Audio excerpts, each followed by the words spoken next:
Hello everyone, this is the second part of my lectures, real talk about how I started my studio and how to make your living doing creative works. And these lectures I actually gave 15 years ago, but I hope it helps anybody who wants to do creative work. And today we talk about what, for whom and why. And these three things should be really clear when you start your business. The first thing is what. What are we selling and for who are we selling? And why should somebody buy what you're selling? What's the benefit for the customer in what you do? I think if you want to start business, you have to have something, like I did the sauerkraut jar, so because I started doing something different, I got noticed. I was making kitchenware, and the products I made using ceramics because ceramics was the best possible material. So I didn't start doing something that maybe wood was better. Like I was thinking about sourdough bowls for sourdough, but wood is better for that. So I stick on the products that ceramics was the best possible material. So I wasn't selling them like ceramics, I was selling them for the functionality. You know, I used to have all these traditional butter dishes and coolers and stuff. So that was important to me in that time. For who did you make your products? And that's really important if your aim is to make your living. But who did I make my products? So my products, I didn't even try to sell them for whole Finland or whole Nordic countries. I tried to make product for very specific group of people, and my customers were culinarists, the people who love food, made kimchi, made sauerkraut, or liked eating healthy, vegetarians. So I had tofu molds, but I wasn't advertising in the biggest magazine, or I wanted to work with my niche, and that's why I think I got noticed, because of choosing the niche. If you want to please everyone, is like the fastest way of not pleasing anyone actually. And even some of my customers come out of that niche, but I still, how I did my advertisement and everything, I just did it for a specific group of people. Yeah, and I think your sauerkraut story is really great because you really dedicate yourself to do a good product. It's not like, oh, I'm gonna just make a sauerkraut pot, but I want to do a good one. So people who understand about fermenting foods, they're gonna like it. Problems with segments is that if you choose the wrong segment, or then you choose a too small segment, who are you going to serve to decide to think that it's a big enough segment? Did you have that problem with the sauerkraut? Yes, I had in the beginning, because the idea of making sauerkraut pot came from the Finnish raw food people, and that's a very tiny. And this is a small country, so it was also a really small segment. But then I realized that there's a lot of culinarists who make food, or chefs who want to do their own sauerkraut. Urban people, I sold a lot of them to countryside anyways, but I was thinking when I was designing it, I thought it was for urban. The culinarist was great, and then I was selling in the stores that were specifically for special kitchenware products. So I wasn't trying to get them in the big markets or anything. I wanted to get them in these that are selling the good kitchenware products. So if you want to make a good product, the design trip is really long time, and you're serving other people doing it. I wasn't making a sauerkraut pot for myself. And then there's a lot of products would be fun to do, but it's not worth of doing. Like I did for a while, I did wild clay teaware, but I couldn't make living out of it.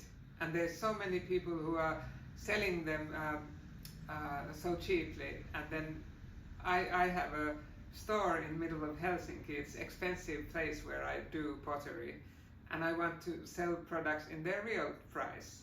I didn't want to make Asian style teaware. I wanted to make Finnish teaware that was respecting the Asian tea culture that I have been studying in my meditation practice, and that was the idea. But I couldn't do it because I couldn't make living. So you have to do something you can make living out of. One question that it appears for me is like how to find a good balance between the time you decide doing that and the return. Like we're talking about finding some that you're gonna make a living of it, but you need time to get there. Yes, then you should have another job, because for me I can't. I have a, you know, I have to pay rent for this place every month. I did the first molds for the sauerkraut pot. I went to Lapland in my old school. They had facilities to do everything, and then I was in the School of Art and Design startup in Helsinki, and I could use school's facilities. But now I don't have the same facilities anymore to be able to do big projects like that. So my recommendation for the beginner, if you want to have a business, so I would work a couple of days somewhere else and start doing planning and get everything ready, because once you open the business, you're in deep trouble. It's like being in a deep water. So do you know what I mean? Yeah, because a lot of people don't talk about it. And I think that for whom and what, and they are all extremely important. But to be more realistic, it's important for people to know those things takes time, and you still need to pay your bills. Yes. So while you're doing your research, for whom, for what. When my business was starting going bad, cheap pottery from everywhere came. First I tried to struggle, and I was even working in China. Then I just gave in and I went to work at Helsinki airport part-time.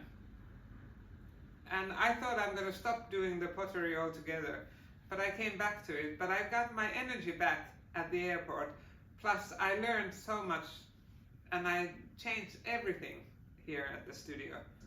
Now I have to change everything again, because now there's so many crafting places all around in Helsinki that give crafting classes, and always changing. So but even when I worked for others, it was always changing. So the world is changing so fast. So you have to all the time have energy to be with the change. Yes. To get out of your comfort zone. Yes. You need it if you want to keep afloat, right? But then you have to also think, why do you have this company?